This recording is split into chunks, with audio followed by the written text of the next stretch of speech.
Oh, Is it visible now? yeah, it is visible, but take it in the full mode, sir. Okay.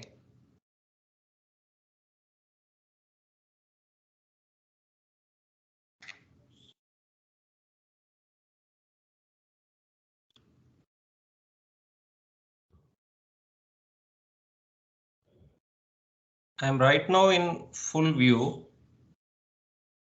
It is not, sir. It is not in the full view, sir. Okay, okay. I think there is some issue here, but let me. I think so. It is not. Yeah. A little bit. Let me slightly adjust this. Yeah. It is okay now. It is okay now? Yeah. It is okay now. Thank you. You can go for Yeah, second. I will unshare right now. I will wait for, yeah. No issue. You can go for second and third slide. So we can Okay, check. just Okay. It is this okay. moving. Okay. Right. Thank you. Thank you. Thank you.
Hello to all. Am I audible? Yes, Manish, you are Yes, audible. yes, sir. Okay. Good morning. You are Good audible. morning. Good morning to all. And on behalf of PCRA, I welcome to all the participants and the faculty members. Today's webinar is on the topic of energy transition, and the subtopics are fossil fuel, green energy, and energy efficiency.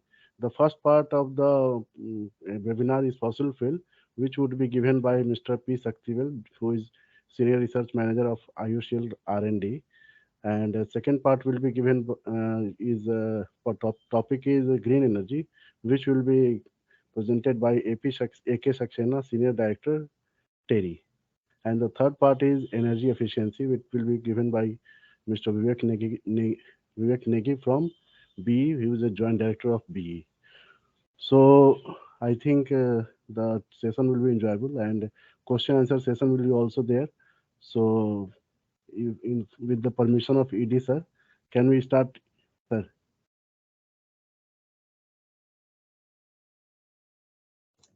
ED sir, Please, can we? please go ahead.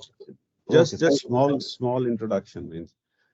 First of all, I would welcome you all to this webinar, and I thank you for giving us your valuable time for sharing ideas on energy transition, uh, which I think in today's era is one of the most apt topic if we talk about energy usage. So today we are going to discuss one of the topics which I already stated is which we are in the midst of it. Energy transition is a kind of ongoing process all over the world, wherein efforts are being made to derive and use sustainable and cleaner sources of energy to limit the impacts of global warming and climate change.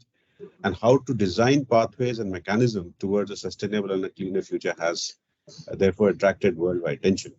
So we at PCRI thought that probably this is the right time to discuss about it. Not only it will help us design what we do, but also it will allow us to share views among various stakeholders, industry members, thereby increasing our own knowledge as well. So I once again thank you all and hope this is going to be a fruitful and deliberative session. Thank you.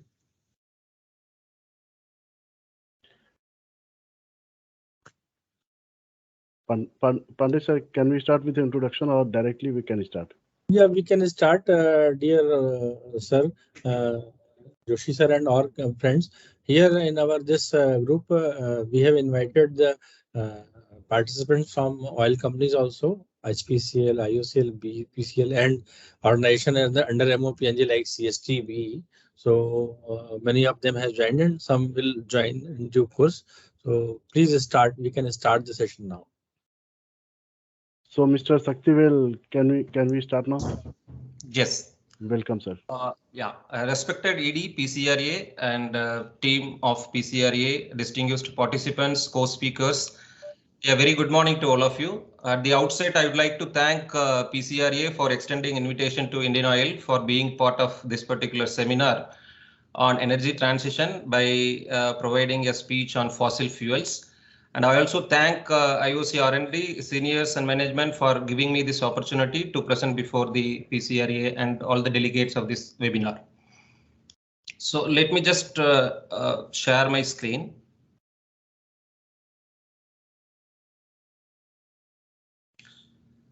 I hope I am very audible and the clear screen is also available in front of you.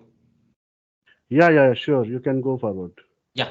So when I received this invite from PCRA, particularly on the fossil fuels, I was little thinking, the importance is also given for fossil fuels in the very first topic.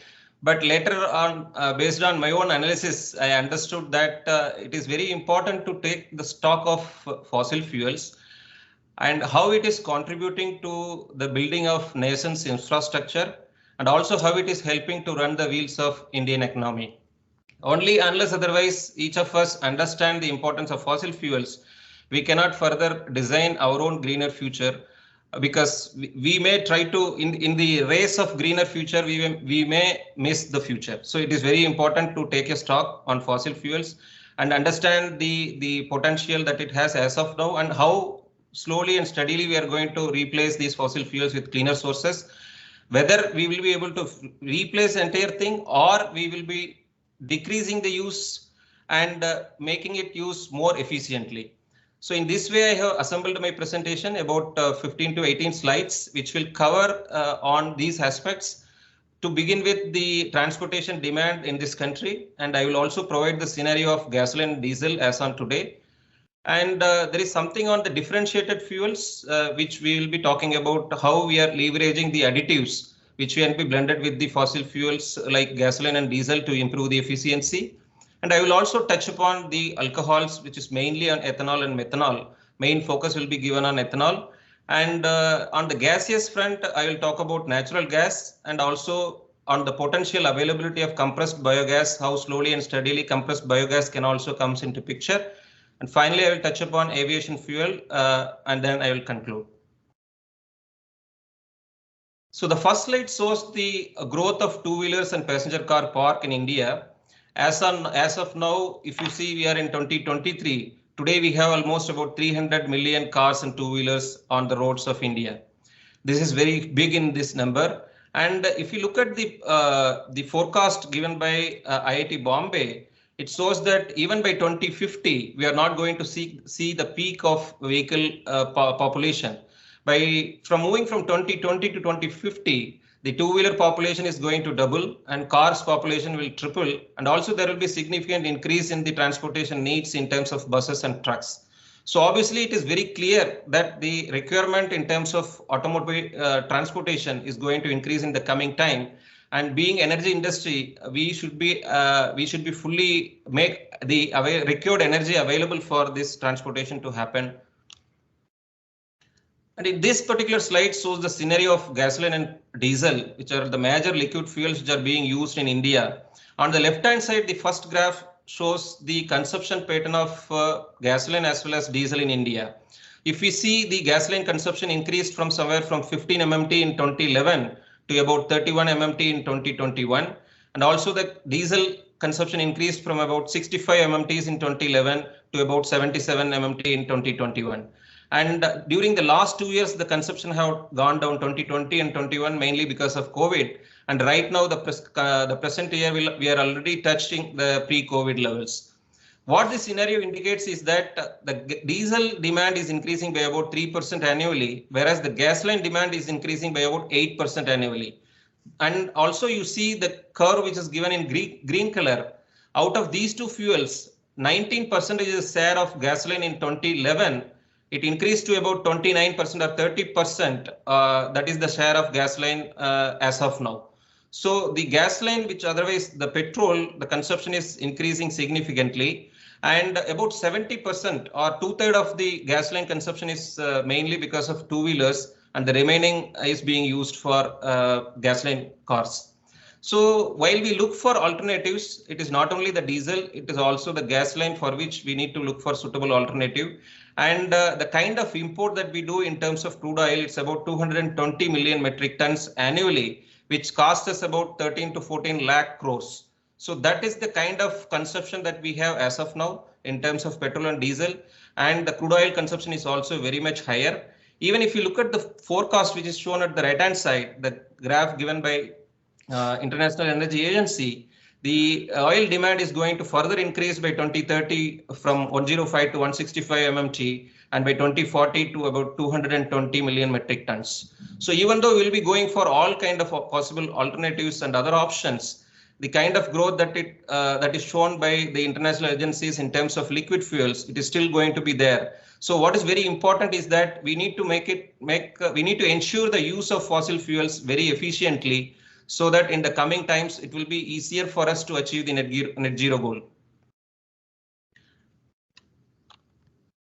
And this slide shows the primary energy mix trend for India by World Energy Outlook. This in 2019, if you look at the top 2019, the total amount of energy required is about 921 million tons of oil equivalent, out of which about nearly 44% comes from coal. And as we slowly progress towards 2019 to 2070, the percentage of coal contribution drastically reduces, as we see, to 18%. And the renewables on the right hand side, the green ones, are going to increase substantially. But if you look at the middle ones, particularly the oil and gas, the percentages are going to remain same, maybe slightly lower, moving from 26. The oil is moving from only 26 to 23. And there is a significant jump from gas from somewhere around 6% now to about 17% by 2070. So what this indicates is that the future, we are not going to get rid of oil and gas, but certainly we are going to only change the way of utilizing fossil fuels in an efficient way with very low emissions. I will just skip a couple of slides on the gasoline and diesel parameters. Probably we will take it up during Q&A if there is any related queries on this. And in this particular slide, I would like to mention about the differentiated fuels. What Indian Oil has done in terms of increasing the octane number of gasoline fuel to about 95 and 100. India has now joined the elite group of countries which offer high octane gasoline fuels about 98, 95 or 100.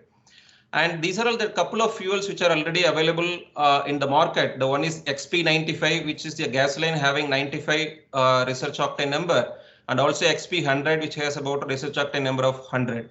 So these high octane fuels not only allow the new engines to operate under high compression ratio, thereby producing more economy, but also it helps running of existing vehicles with more efficiency, better acceleration and better drivability.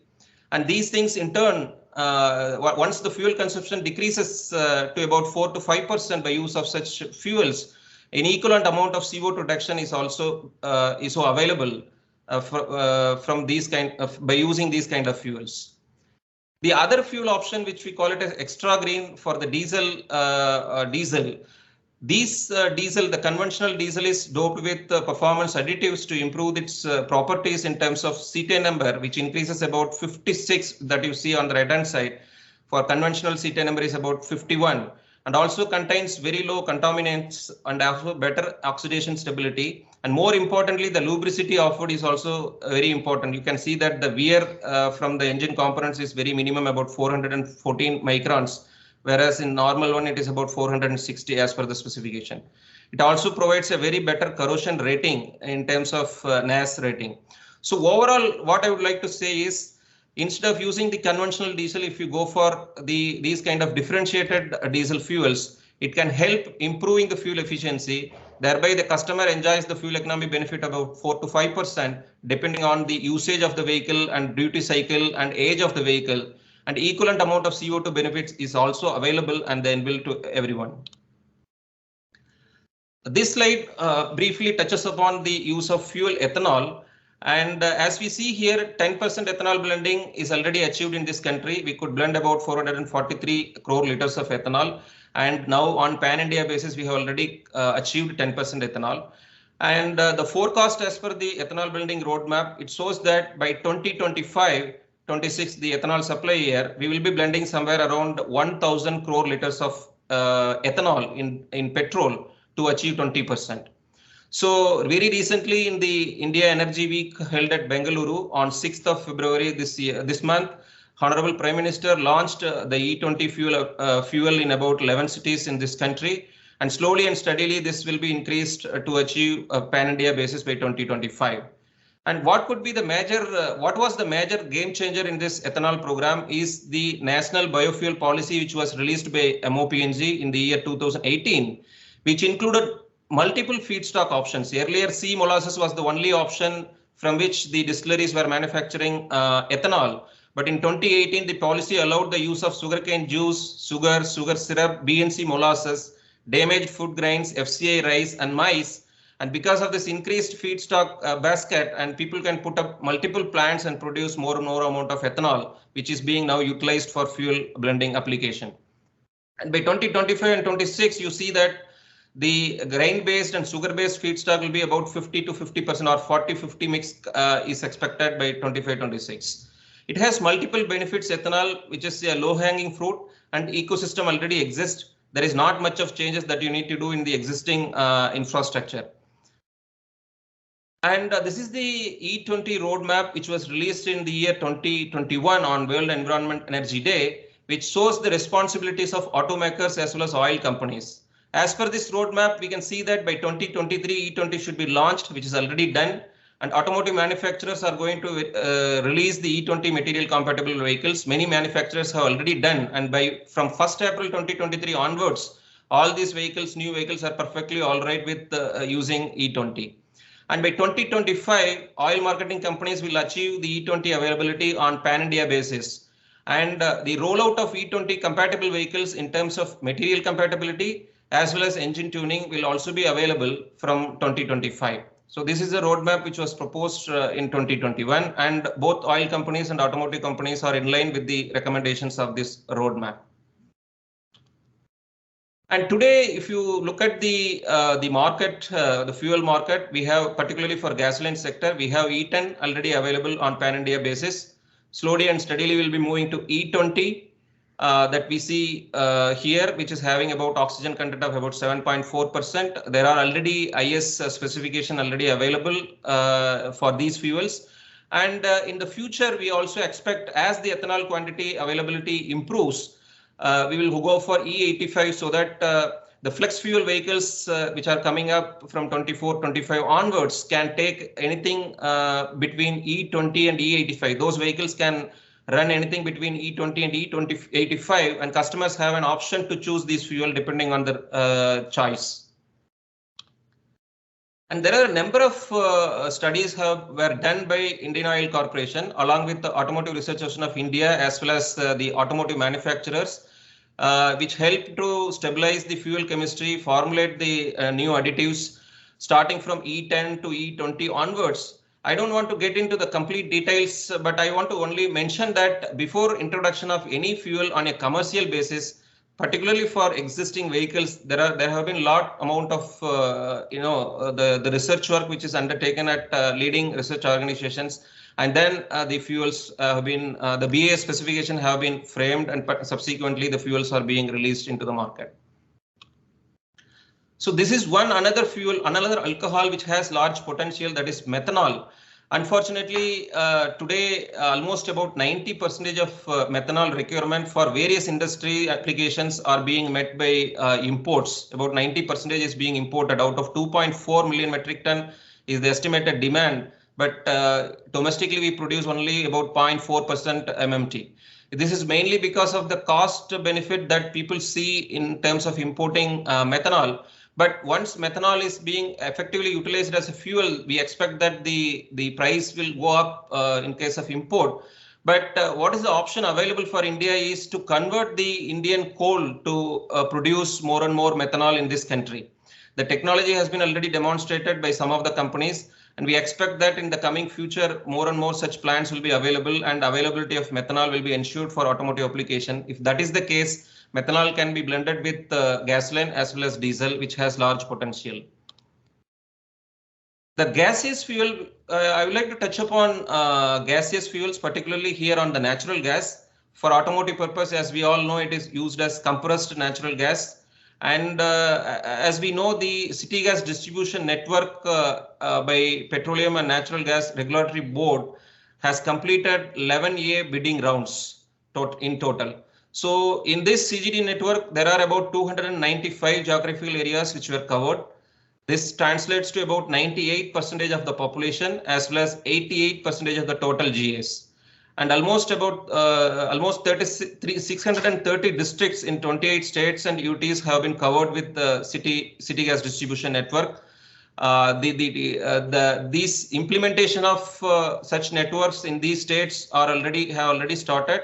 And we expect that the CNG stations will also increase significantly in India. Right now, we have somewhere around 4,600 CNG stations, retail outlets for refueling the vehicles. By 2030, it is expected that this number will double, so that more and more infrastructure will be available for CNG dispensing to the vehicles. How much is the total amount of natural gas that this country consumes? About 45 million metric tons per annum is the consumption of natural gas in this country, out of which about 53% is being domestically produced, and the rest of the natural gas are being imported in the form of LNG.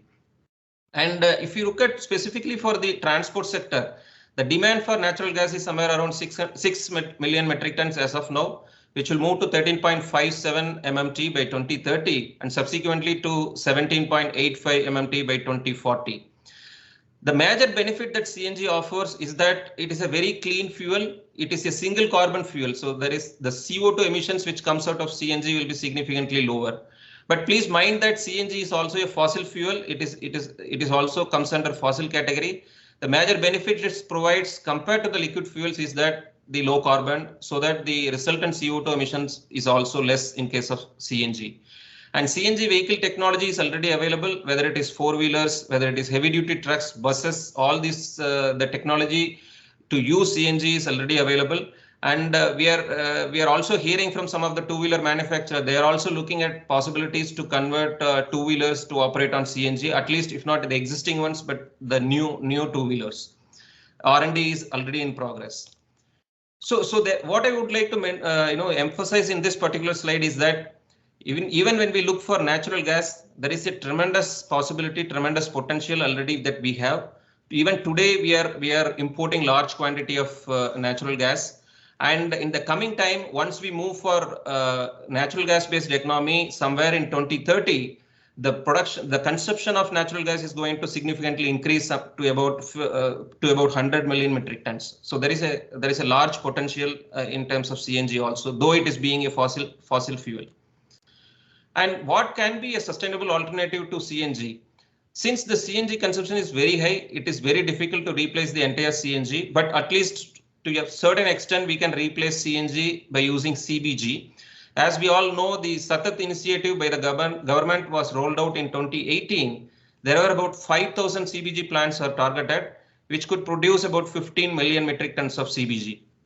And whatever the feedstocks that is required to produce CBG or the organic waste, biomass sources like agricultural residue, cattle dung, sugarcane pressed mud, municipal solid waste, sewage treatment plant waste. So all these things can be used to produce CBG. And this waste potential itself is too large, which can produce about 120 million metric tons. But it is what the challenge lies here is to convert this potential into actual usage. Even though we envisage about 15 million metric tons of CBG, right now even we are about to touch 1 MMT, but there are more and more plants are being set up by various entrepreneurs, and we expect that the availability of CBG will also increase in the coming time. There are about 37 CBG plants which are already commissioned under this initiative so far.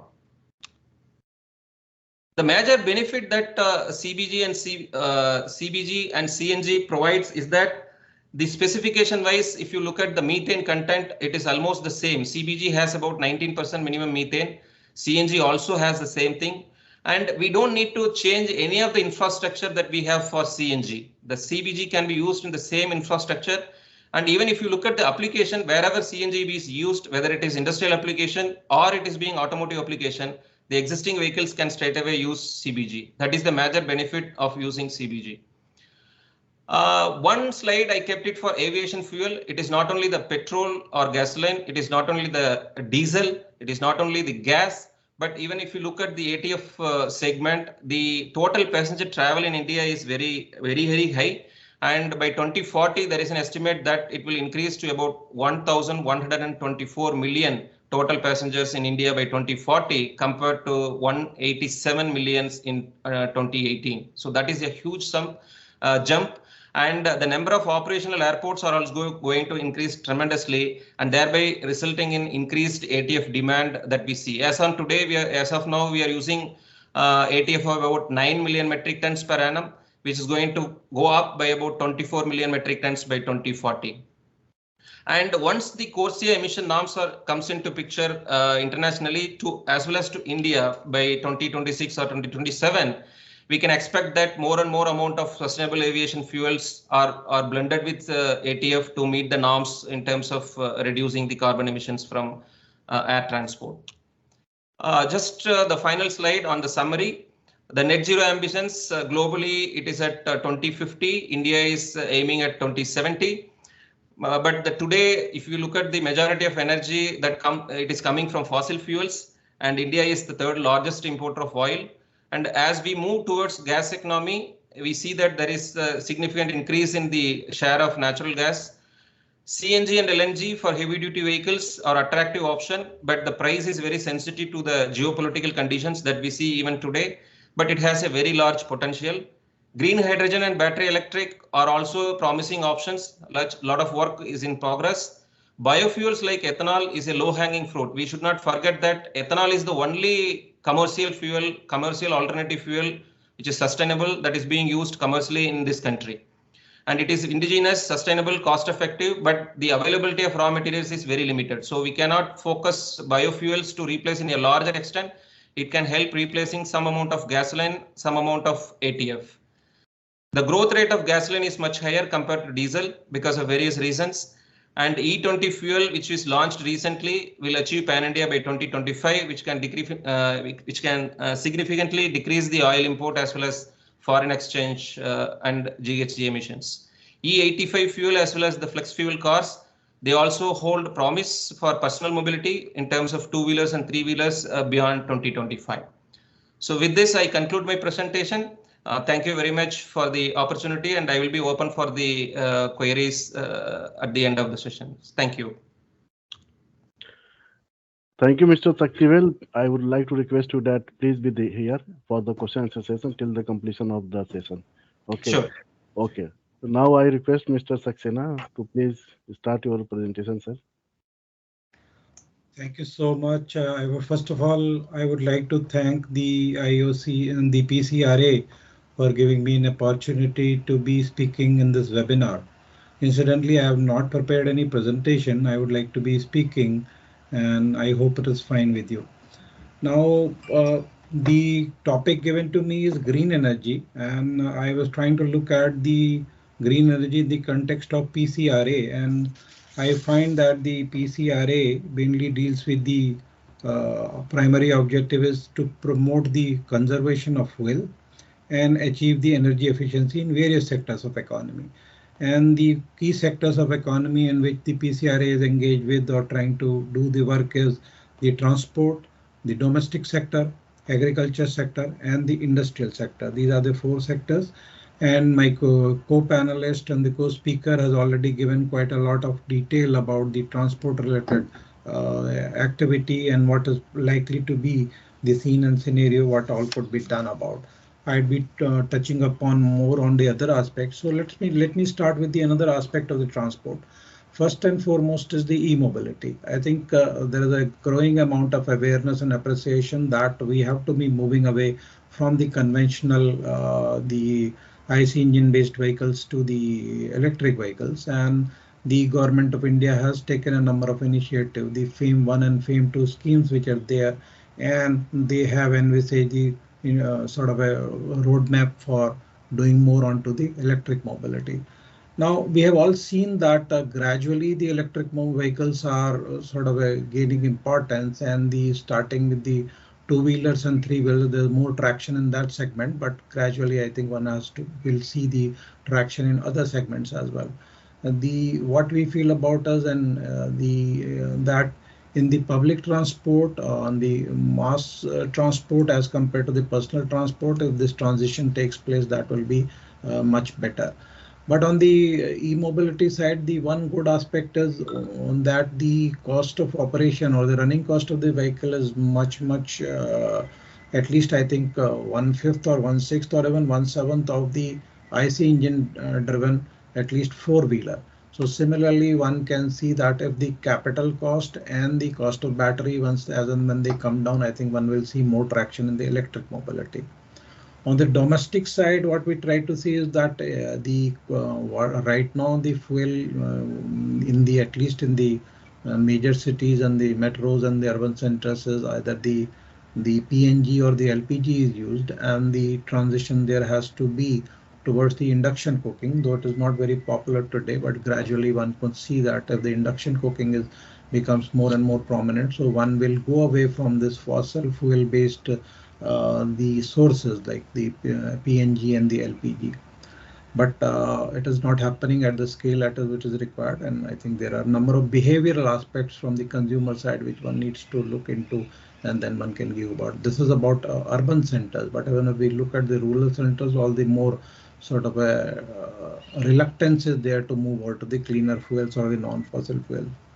On the agriculture side, the government has framed certain schemes, and Pradhan Mantri Kusum Yojana, which is for making increasing use of solar into the agricultural pumping, etc. That is what is extremely important, and as and when more traction is there on that scheme, that will follow. Now, all this what it leads to, number one is that the green energy what we are talking about today, bulk of the energy which we are consuming, the electricity sector is majorly driven by the fossil fuels. The capacity in terms of the energy, almost about 75% of the energy comes from the fossil fuel based sources. And the share of renewable energy or the green energy has been increasing. I think the solar and wind is of the order of about 10 to 11%, both of them put together.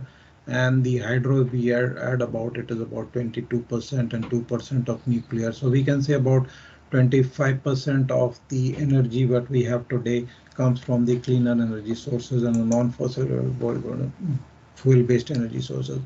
But the good news is that the cost of technology has been falling about.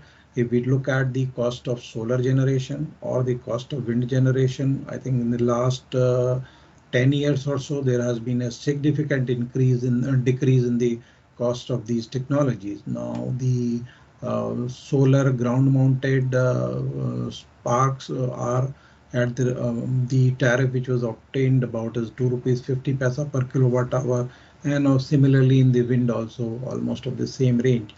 The only disadvantage with the solar and wind is that one is available only when the sun shines, and the other is available only when the wind is there, which may be more in the on the coastal regions or in the evening hours. So it and wind is all the more seasonal also. It is not available throughout the year.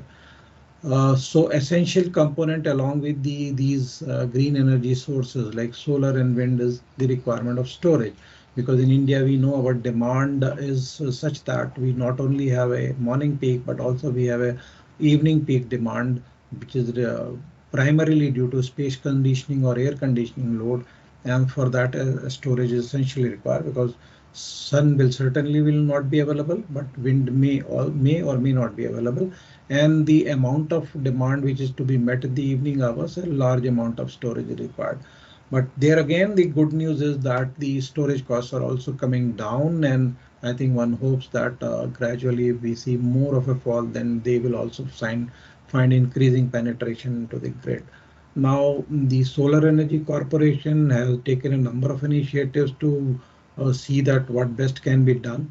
They came out with the round-the-clock tenders, wherein they invited the bids for supplying the renewable energy along with the any form of storage, and the bids which were obtained was of the order of 4 rupees per kilowatt hour on the round-the-clock basis.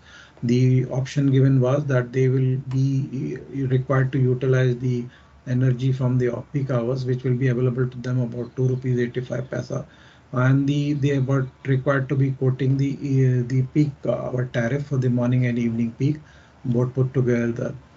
So that was coming to be about 6 rupees 85 paisa or so, but the weighted average cost of all this put together comes to about 4 rupees per kilowatt hour. So on that basis, one can say that the cost of these renewable plus storage is declining, and it is competitive with the new coal-based power generation.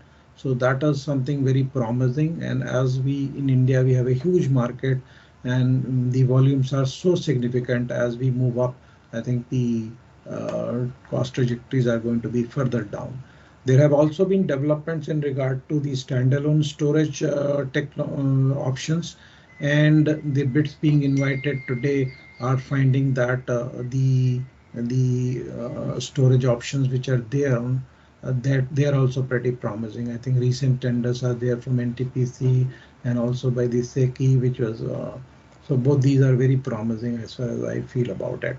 Now, what can one do more to be moving on this trajectories? That is what is fundamentally required, and I think both the action is required not only at the national government or subnational government or local bodies, but also at the corporate levels. And we are very happy to note that a lot of corporates are sort of indicating their pathways or their target to achieve net zero. While the country has a net zero target of 2070, but the intermediate targets are also there for the year 2030, and that target is at least the reduction in the updated NDCs, the nationally determined contributions which have been given by India to the UNFCCC, indicate that a reduction in the emissions by about 45% by 2030 as compared to the 2005 level. That is extremely important to see about. And I feel that the corporates are are trying to be more ambitious as compared to the national level targets, and that is extremely good sign about it. And otherwise, if we leave only the governments or the national bodies or subnational bodies to do what all is required, I think that is what will not be sufficient. So I think a virtuous cycle of actions on all the fronts at the national level, the state level, the local level, at the corporate level, we'll see that there'll be increasing sort of a attraction toward the renewable energy and meeting the net zero target in the times to come. One difficult problem which comes about in the industrial sector is there are hard to abate sectors like steel, the cement and fertilizer, wherein certain requirements cannot be totally done away with because of this type of energy. So that is one a lot of effort is going on, and gradually I think that is a challenge which one has to see about. So I think the organization like PCRA will find quite interesting opportunities and challenges to be coping up with. And hydrogen is another thing which is being talked about. And today the hydrogen, the main issue remains about the cost. And I think the concerns about the storage and the safety issues which are there. The cost of the ultimate aim is to bring down the cost of storage is about $2 per kg. But I think it is it will take some years for doing that. But an integrated approach in trying to see wherever the hydrogen is produced, can we make use of that hydrogen rather than trying to only see that we produce green hydrogen through electrolysis, which is costly today. So that is another area which one can look about and try to see that what can be done. Hydrogen as a fuel, hydrogen as a storage medium, all these are important directions on which one can move forward. So I think in summarizing, I will say that the green energy has been uptake has been there. India has made a good amount of progress in embracing the green energy into the energy portfolio what we have, and with the initiatives taken at various levels, at the government level and also at the corporate level, I think more and more future looks to be bright for the embracing green energy. And once the scales are there, the cost will also come down, and I think we can see a lot of activity on that front. And maybe I'm pretty hopeful that the net zero target of 2070 is sort of one could prepone with sustained efforts on the part of all concerned. So I would like to be concluding my sort of a presentation here, and would be happy to reply to any questions which are there. Thank you so much. Thank you, sir. Thank you, Saxena, sir. Please be here for the question answer session after the completion of this session. I would request Mr. Negi to start the presentation. Mr. Negi, can you give your introduction, please? Just for a second. Yes, sir. Is my voice audible to all? Yeah. It is audible. Yeah, I am Vivek Negi, presently serving as Joint Director in Bureau of Energy Efficiency, and I am working in PAT Division, Perform, Achieve and Trade Division of Bureau of Energy Efficiency under NMEEE program. So, good morning, all the participants and respected Executive Director Joshi sir, along the team of PCRA and the speakers. I would like to thank PCRA for giving me the opportunity to present on energy efficiency. Is my this presentation easily viewable to all members? Kindly confirm. It is visible. If you can go for the full view mode, it is better. Okay, it's nice. It's nice. Yeah. So okay, so I will just start my presentation with Panchamrit, which has been delivered by Honorable PM at COP26 Glasgow, that India will increase its non-fossil energy capacity to 500 gigawatt by 2030, will meet the 50% of its installed power capacity from renewable energy by 2030. India will reduce the total projected carbon emissions by 1 billion ton from now to 2030. And by 2030, the carbon intensity will be reduced by 45% as compared to 2005 level. And by 2070, India will achieve the target of net zero emission. So my presentations will basically run through all the schemes which are present in the Bureau of Energy Efficiency. So I will just one by one, I will just go through and apprise all the participants about the present scheme going in the BE. So this is just an introduction of Bureau of Energy Efficiency. It's established in 2002 under Energy Conservation Act and is a nodal agency for energy efficiency in India. And the key objective is to develop policies on energy efficiency and to promote energy conservation activities, standard and labeling for appliance and equipment, energy consumption norms for energy intensive industries, demand side management program, energy conservation building code for commercial buildings, and facilitation certification of energy auditors and managers through conducting the exams. So just I will start with the standard and labeling program. The standard and labeling program is the key program of Bureau of Energy Efficiency, and it basically gives the informed choice to the buyers to have the energy efficient equipment, to purchase energy equipment, and thus there is a overall potential of energy efficient equipment in the country.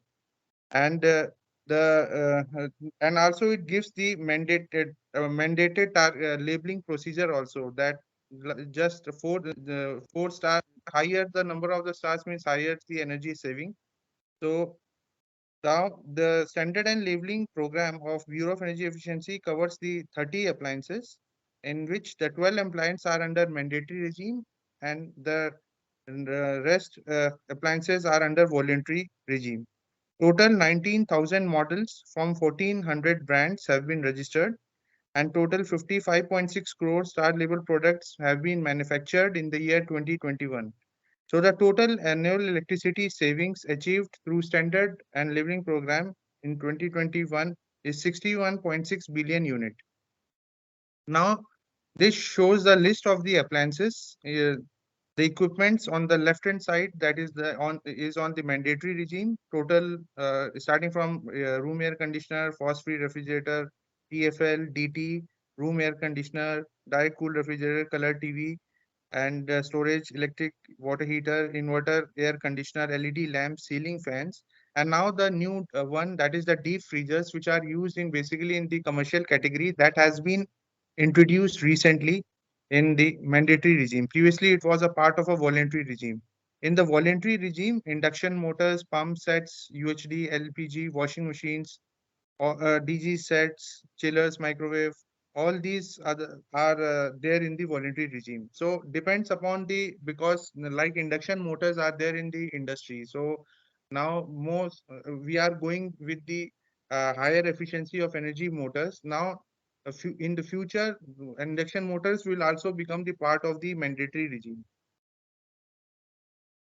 Now, this is the building energy efficiency, or focusing especially on the buildings, that we have star rating for the building also, for the day use office buildings, BPOs, hospitals, shopping malls. And in buildings, there are two categories, that is the commercial one and the residential one. In the commercial one, the energy conservation building code has been introduced, and it has been updated in 2017. And in residential, the residential code has been, that is Eco Nivas Samhita. It has been updated in 2018 and 2019. So it is a part of the residential program. And also BE has introduced labeling for the residential buildings also. So just to inform all the participants that the ECBC is being implemented at the state level by the different state government, and it is through the state designated agencies.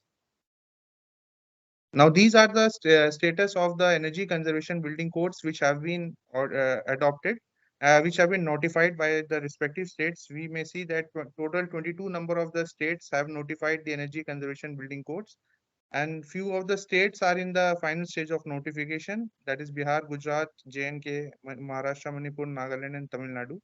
And some code is going to amend and still in approval phase, that is in Chhattisgarh, Ladakh, Meghalaya, Delhi, Daman, Diu, Dadar, Nagar, and Haveli. So this is eventually this all the states will also notify the energy conservation building code in the coming few dates. Now now there is also the energy efficiency for the small and medium enterprises.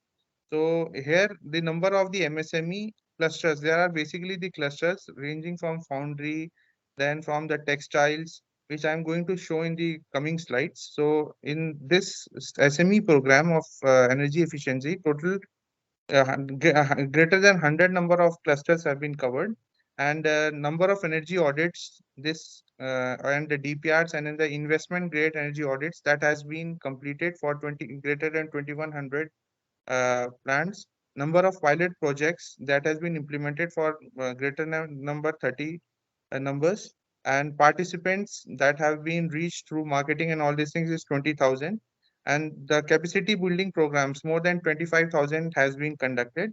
And the total energy efficiency projects which have been implemented in greater than 2000 number of units. Similarly, ISO 50001, which is an energy management system, that is also being implemented in more than 1500 units.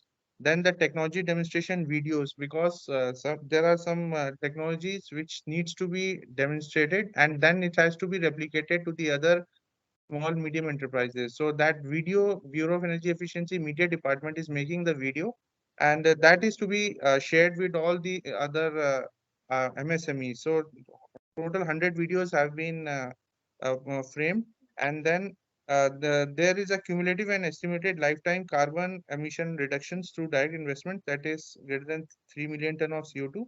And then funds, actually for the new entrepreneurs, there is an innovation identified, and some 60 numbers of innovations have been identified, and through FLCTD program is of the B, and which is also supported by funds. So total 60 number of innovations have been identified.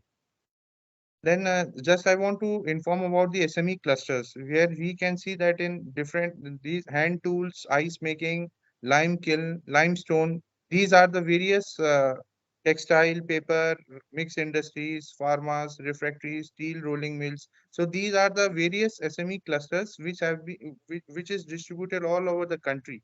So these are the clusters which Bureau of Energy Efficiency focuses upon for conducting the energy audits, investment grade energy audits, and also demonstrating the energy efficiency projects in all these clusters. Similarly, there are the other clusters. Brass is there, bricks, ceramics, foundry, forging, glass and refractory, chemicals, dyes, cold storage, and the dairy sector.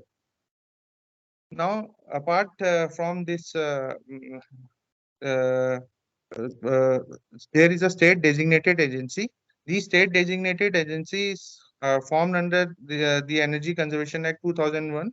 Actually, the Ministry of Power, Government of India is basically the key main the Bureau of Energy Efficiency is the nodal agency under the Energy Conservation Act to carry out the energy conservation activities. And this is at the center, whereas at each and respective states there are the respective state designated agencies.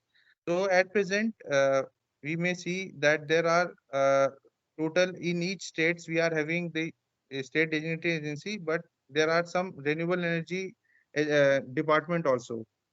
For example, we can see in the map also and in the bar chart also that there are 16 that is renewable energy development agencies which have been entrusted for carrying out the energy efficiency in the state. Similarly, there are some power departments of the state governments which are 7 in number. Then there are electrical inspectorate also, mainly in Odisha, that is, and the other parts of the northeast. So there are total 7. Then some discoms are there, for example, in Tamil Nadu, then in Tripura and all other northern eastern region. So there are total 4 number, and there are some standalone SD also. So these like Andhra Pradesh State Energy Conservation Mission and the Energy Management Center in the Kerala. So they are the standalone SDA. They only focuses on energy efficiency in their state. So uh, yeah. Yeah. Apart from that, there are agriculture demand side management, and just I want to brief about the achievements which have been there in 2021-2022. That there are capacity building of 43 number of capacity building programs have been conducted for pump technicians. Then 18,761 farmers in 16 states have been imparted with training and awareness on energy efficiency pump set. Then 243 training and awareness program for farmers stakeholders have been conducted for promoting energy efficiency pump set in agriculture sector. Then awareness about the using the print media that have been taken in several states for the energy efficiency pump set.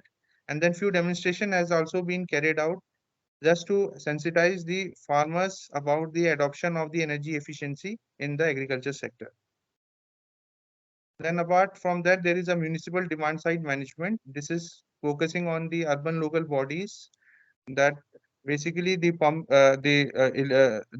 lighting program as well as the energy efficiency pumping. For this, around 57 number of capacity building programs for the officials of ULBs and UDDs, as well as municipalities, have been conducted in 2021-22. Then training was also imparted to the officials of the municipalities in street lighting, drinking, and sewage water pumping. And around 335 number of officials from different ULD were trained in 16 states regarding the municipal demand side management. Now, as previous speaker has also told about the importance of the transport sector, which contributes important in reducing the emission intensity of our economy.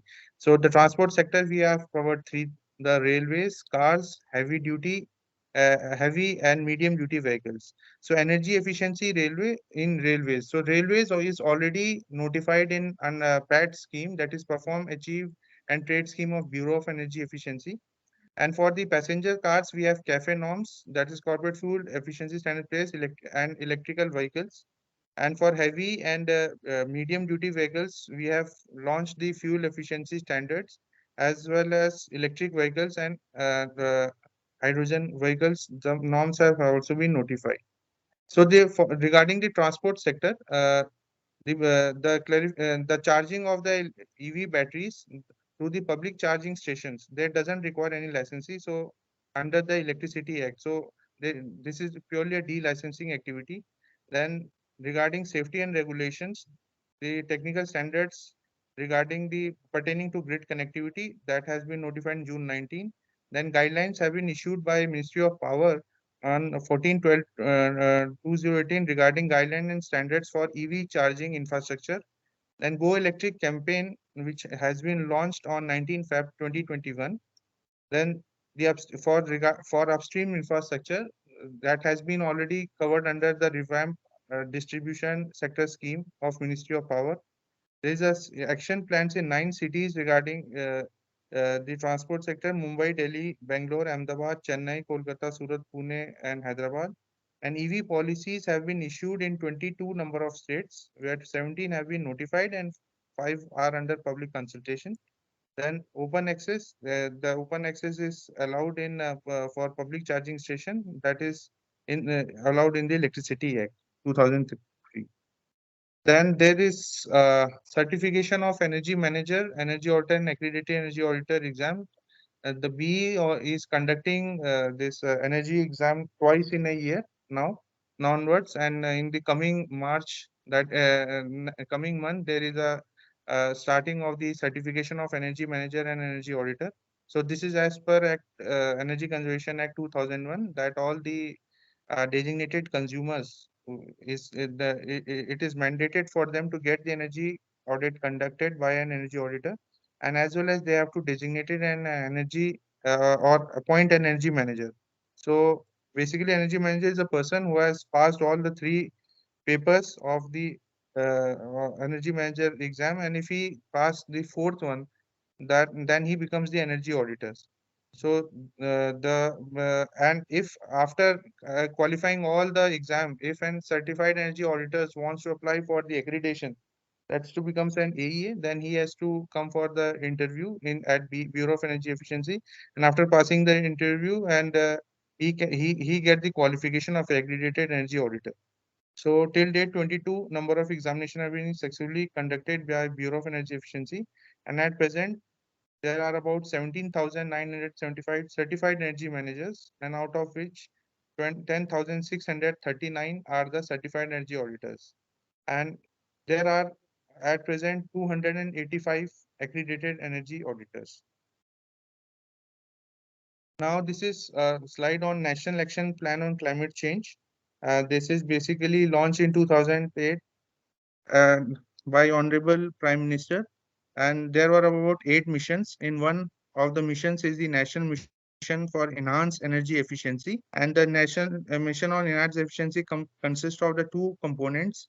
One is the Perform, Achieve and Trade, that is designed for the energy intensive industries, where the targets are given to them, and they have to conduct the M&V audit, and after that they have to either if they have issued e-certs or they have to purchase the e-certs, depending on them, they have to go for the trading. So this is about the PAT scheme, which I will discuss further.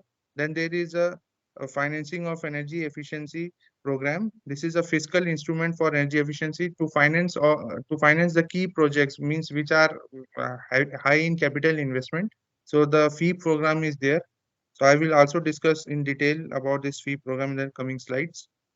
Now the financing energy efficiency program. So BE basically has set up an facilitation center to accelerate the energy efficiency financing, and outcomes they have been noted so far. So till date, approx 70 energy efficiency projects they have been identified, which have more than 1,000 crores of investment potential.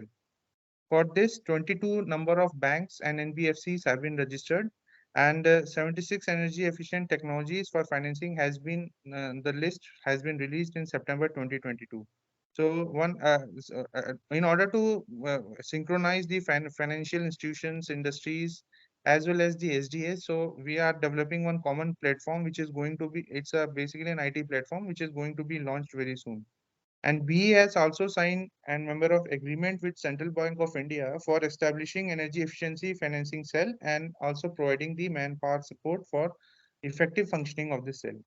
Similarly, BE has roped in NPTI for conducting the training workshops for the financial institutions on energy efficiency financing, because the lenders are the banks, and they are very difficult to lend the money to these projects, as they uh, find it very risky. So because of lack of understanding of the energy efficiency, so it was a need to have a capacity building programs, particularly for the banking as well as financial institution professionals. Also, BE has impaneled CRISIL and SMERA for reimbursing the grading fee for the first 100 graded projects. So these are some projects where it has to be graded, and once the proper grading is done, then all the bank they are, as well as the financial institutions, they can lend the money easily to the to the designated consumers, or to the plants who are interested to implement the energy efficiency projects in their premises. So FI is registered with the facilitation center. They can be able to, they are also eligible to seek the benefit, and they will be getting the reimbursement of this grading fee. Now coming to the last, this is the perform and achieve and trade, and it is basically the market-based regulatory instrument to reduce the specific energy consumption in industry through the tradable energy certificates. So we have got some sections where section 14 is establishing norms, means establishing the baseline of the what is SEC or specific energy consumption of the designated consumers. Then direction to the industries that they have to adhere to the target whatever has been notified through gazette notification. Then section 14A deals with energy saving certificates, 26 deals with the penalty and enforcement, and section 27 with the adjudication. So these are the criteria of some of the sectors, that how sectors can get into the PAT scheme. So if they are listed in the schedule in the EC Act, if then they can be then those sectors can be identified depending on their intensity. If some threshold has been notified by B, if they fall above that threshold, then that sectors will be notified. Then how much investment, means is the sector is ready to invest, capacity to invest, and how much is the investment that if it is there, then that sector will be identified. And also there is a potential for energy efficiency saving also. So if it is there, then this is the criteria identification in as a sector in the PET scheme. Similarly, at present we have notified 13 sectors, that is aluminum, fertilizer, iron, steel, cement, pulp and paper, chlor-alkali, textile, thermal power station, railways, petroleum refinery, discoms, commercial buildings, as well as petrochemicals. So this is a perform achieve trade, that is a gate to gate concept. Basically, whatever energy is coming inside a campus, inside the premises, whether it's electricity or whether it's a solid, liquid, oil, gas, the, that goes into the process. And what is the final output? That is the product in kg. So SEC is basically the whatever the energy that has been goes inside divided by the product, that is TOE per ton. We call it in ton of oil equivalent. We just convert all them into a single ton of oil equivalent. That is the SEC.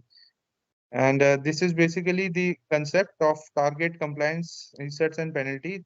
So this is basically baseline SEC, which we show in the left-hand side. That has been established through the M&V audit, through the baseline audits, where the impaneled accredited agencies with the which are impaneled with the B, they visit the premises, do the baseline audits, and then the baseline SEC is fixed. Then depend upon the potential of the target potential is energy efficiency potential in that premises, in that designated plant, we calculate the target. Then the saving target is as well as baseline as well as production gets notified. Then there are two scenario, that is in first scenario one, if it under achieve the target, then naturally the e-certs have been are issued to them depending on how much they have how much they have achieved. And similarly in the scenario two, similarly in the scenario two, if they are not able to achieve the target, then either they have to compliance that by purchasing the e-certs, or if they are not able to purchase the e-certs during the trading platform, then a penalty is also imposed on them. And penalty is basically is equal to the price of 1 TOE. Then this is just about the PAT mechanism, and about various quadrants. And this is the basically the threshold energy consumption which I would like to share, that for different sector like aluminum we have got 7500 ton of oil equivalent. Then for cement we have got two integrated units, if that is 30,000 ton of oil equivalent, and for cement grinding units that is 10,000 ton of oil equivalent. For commercial buildings, it covers the hotels as well as the airports. Now it is 500 ton of oil equivalent. For in case of electrical distribution company, there is no threshold. If it is licensed, if that discom is licensed by any SERC or GRC, automatically it qualifies for the designated consumers. For fertilizer, it is 30,000 ton of oil equivalent. Iron steel, previously it was 30,000, now it has been reduced to 20,000. Pulp and paper sector is 20,000. Petroleum refineries, 90,000 ton of oil equivalent. Petrochemicals with gas crackers or naphtha or both, that is 1 lakh ton of oil equivalent. And for railways, basically for all zonal railways and particularly the traction, that is 70,000. And for the workshops, railway workshop, it is 750 ton of oil equivalent. For the textile plants, it is 3,000 ton of oil equivalent. And for the thermal power plant, it is 30,000 ton of oil equivalent. Now this was the about overview of the PAT cycle one, where total 8 number of DCs were 8 number of sectors were notified, and 478 DCs there were in the PAT cycle one, and total energy saving was Excuse me, target was. Negiji. Hello, Ji, sir. Negiji. This Yeah. is EDP. You can skip these slides. Means we know that Okay. you are doing a lot of work. It's data is not very. You can just read it. We can actually Okay. read it somewhere. So you need not repeat it. Okay, sir. Okay, sir. Okay. Okay. So these are about the PAT cycle one, means overachieved the targets. Similarly for the PAT cycle two. And this is basically the summary of the, just I would like to share that for 1, 2, 3, we have overachieved the targets. And similarly, this is equivalent to their CO2 reduction. And 4, at present, PAT cycle 7 is ongoing. So this is the target assigned to them is 8.485 million ton of oil equivalent. And these, as present, this is the important slide. Total 1196 DCs have been notified under the PAT scheme, covering all the 13 sector as well as 8 PAT cycles. So these are one of the new initiatives. Just I'm on the end of the slide. That is, these are some new initiatives of B. One is the demonstration of energy efficiency project, advanced industrial technology demonstration center, and proposed carbon market as well as new financing scheme. So the regarding demonstration of energy efficiency project, BE has partnered with ESL for demonstrating the energy efficiency project. So at present, ESL will demonstrate total 8 innovative technologies, and For amongst the 8, 4 have been finalized, mainly micro turbine, turbo blower, VFD enabled screw compressor with permanent motor, and low grade waste heat recovery. So this is about the Advanced Industrial Technology Demonstration Center, which be in support of NPTI is coming up at NPTI Badarpur, where some non-working models of total 13 number of energy efficient technology, basically covering the cement, steel and chlor-alkali, pulp and paper and textile, will be developed and demonstrated. And at present, it consists of 3 phases. And the first phase, this involves the renovation, which is likely to be completed by March. And second phase is basically development and demonstration, which is also going to be completed by March 2023. And third phase is basically the training of these energy efficiency technology, basically to the professionals and students, and which will start after the March 2023. Then this is the proposed carbon market, which is now the buzz, and at present, apart from the ton of oil equivalent, which is in energy savings, we are also proposing for the emission targets also. So that is on the voluntary basis. So the proposed carbon markets will have the include all the GHG emissions, basically the CO2 emissions. Then there will be a national trajectory for the NDC, and we have done an NDC study from PwC, where for each sectors, all the 13 sectors, we have calculated the for 18-19 as a baseline and 20-30-31 as a projected emissions. So the difference of this one will be given the targets. So this is, we are working upon it. And then there will be some opportunity for the technology upgradations. And it will also, this proposed carbon market will also link with the international carbon market also. Then there is a new financing scheme which is known as Aditi, and this is basically assistant in deploying energy efficient technology in industry and establishment, that is being submitted to DOE. Basically, here the Power Finance Corporation is identified as a nodal agency for financing, and a cell has been established in PFC in July 2022. And the outlay is basically 2317 crores, which consist of two schemes. One is the interest subvention, where this scheme is for the MSME sector, not for the industry sector. And here the 5% interest subvention will be given to the DCs for implementation of energy efficient technologies. And one is credit guarantee, that is capping of 75% loan amount or 15 crores. That will be a credit guarantee. Whichever is less, that will be given to the MSME. So this is all about the scheme of Bureau of Energy Efficiency and also the future activity. And thank you all, and I am open for the question and answer session. Thank you very much. Thank you, Mr. Negi. Thank you for your presentation. And I would request to all the participants to ask the question if there is any question from the.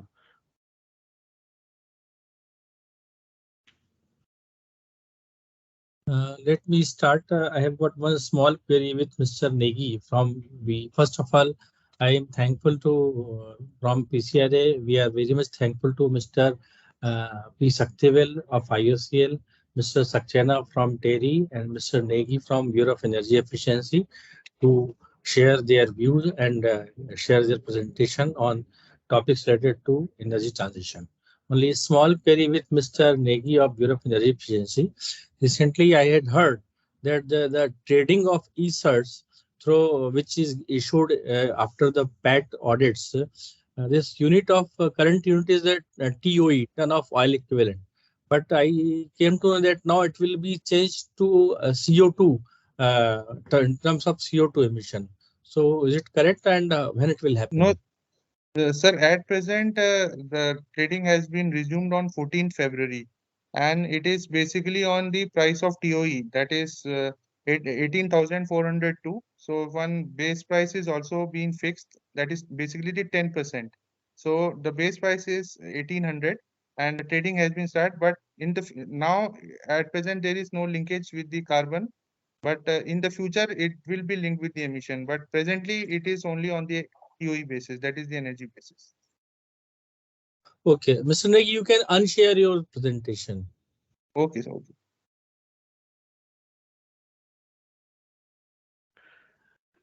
Mr. Negi, I am Anuj Acharya from PCRA. I would like to one question.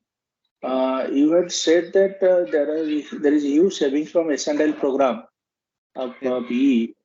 Is it from the mandatory equipments or both mandatory and the voluntary equipments, sir?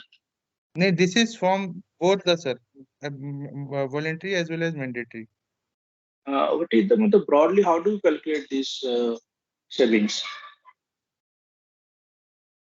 And from the Actually, number of equipment sold or something like yeah, that. yeah. This is depend upon the sir, number of the equipment sold, and we have got all the data in app. We have also developed the app which gives how much of total equipments have been sold. So based on that, we calculate the energy savings. Okay, sir. Thank you.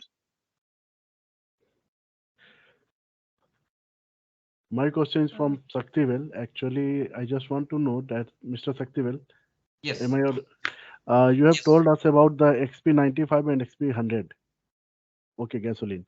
I just want to know that the efficiency is I think 5 to 6% is more than the normal petrol, but the price is more than that. I mean, if you get the normal petrol at 100 rupees, you get XP95 or XP100 more than 110. So how the customer will go to buy these petrols, buy these XP95? Is there any awareness program to to get aware to the people, or is there any plan to reduce the price of these branded petrol? Yeah, yes. So first I will answer the XP95 part. It is slightly higher. The price is around 3 rupees higher. It's because of it's a branded petrol, so there are multiple taxes coming into picture. It's not an ordinary commodity like a normal petrol. That is the reason the price are slightly higher.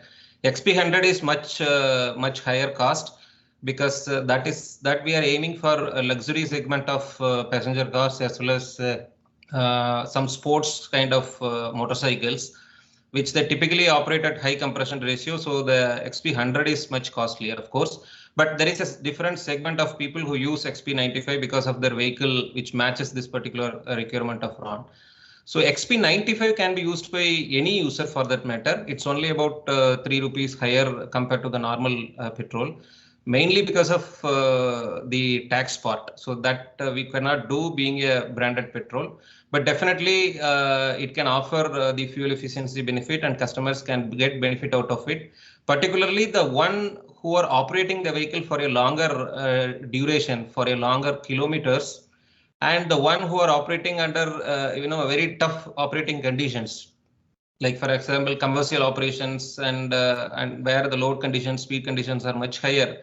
Over there the benefits are much more, and that is the reason why even when we started this program at Indian Oil before 1.5 years on the differentiated fuels, we really thought who will be coming and picking it up, because the cost will be definitely higher. So slightly it will be higher on that front, but we could see a very good response, and you would have definitely seen these XP95 and XP100 dispensing in many of our retail outlets, which are already branded for XP95, and that is mainly because of the customers' interest towards such fuels. Thank you. If Mr. Saktivel, if I'm not wrong, then your XP95 and XP100, the emissions are also less? Yes, sir. So since there is a fuel reduction, equivalent amount of emission will also go down, sir. I think your narrative should be that it reduces emission. Yes, sir, absolutely. That is a one major advantage, because moving towards carbon net zero, CO2 emission also will come down proportional to the fuel consumption reduction. Thank you And so much. one thing more, in your presentation, you said that you are selling petrol, which is RON 91? Yes, sir. So as per the present IS specification, sir, the minimum RON requirement for gasoline is 91. But No, what I want to tell you is that once you blend ethanol with petrol, your RON increases, isn't it? yes, So absolutely, what sir. you are Almost selling presently now is, I think, almost identical to RON 95. absolutely, you're right, sir. Almost 90 to 92% of the petrol that we sell in this country is 94, 95. But 94.7. yes, sir. And Yes, sir. probably once you blend 20%, it will become 96 or 97.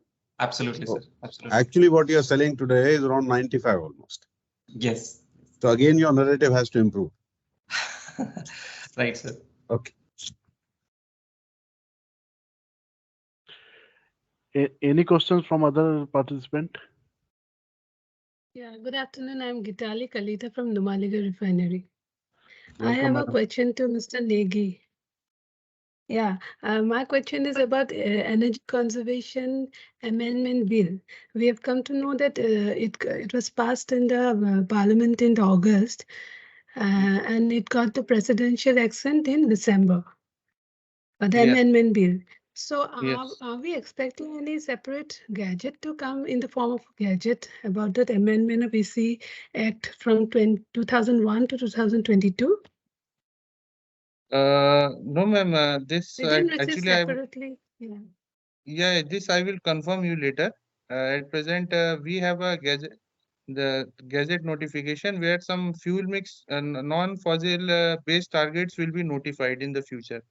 So at present, we are collecting some detail regarding them. We will hire some agency for conducting the baseline study for what is at present the non-fossil share with some key sectors, not only with all the sectors. So some key sectors we will be conducting baseline, and in the future we might be giving the target on this gazette notification for the non-fossil fuel-based targets, along with the TOE, energy savings. Okay, but now we are following 2022 Yeah, bill, isn't it? yeah. Okay, thank you.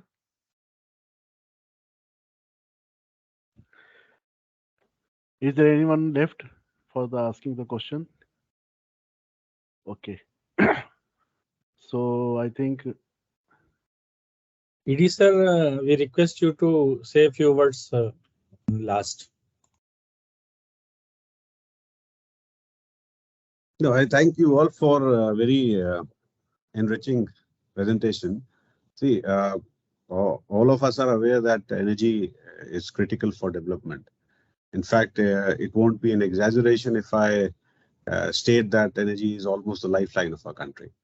However, excessive reliance on fossil fuel to derive that energy over the decades has led to this phenomena of global warming and climate change, which now impels us to go towards more cleaner and more sustainable sources of energy.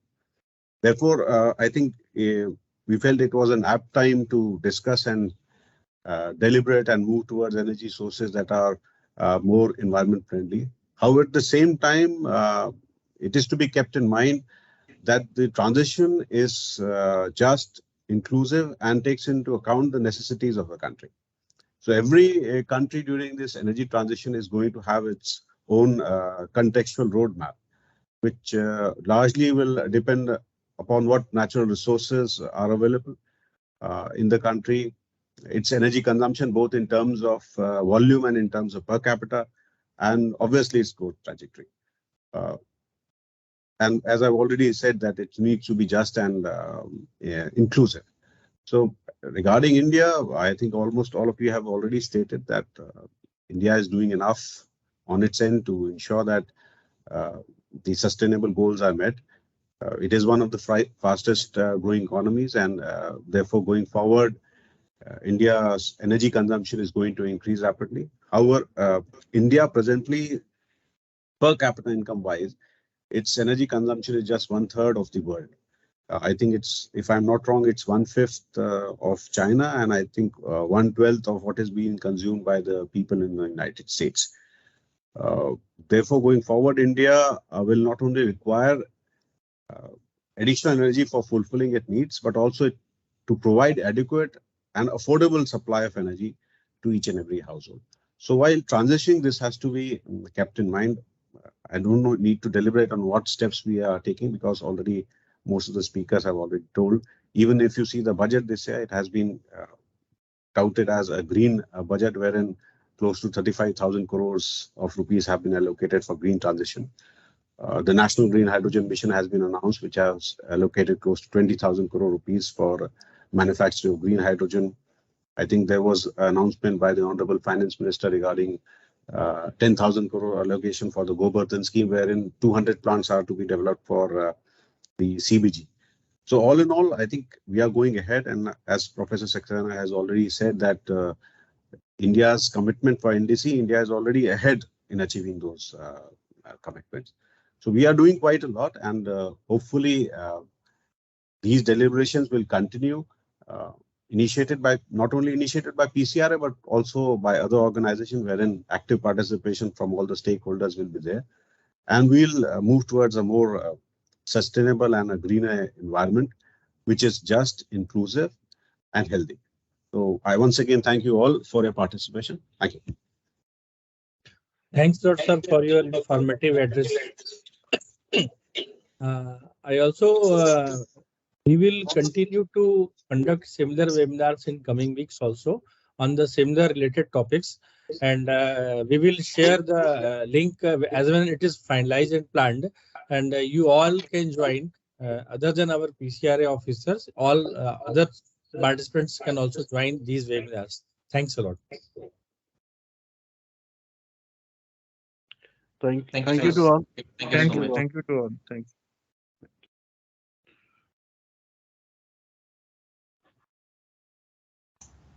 Thank you so much. Thanks.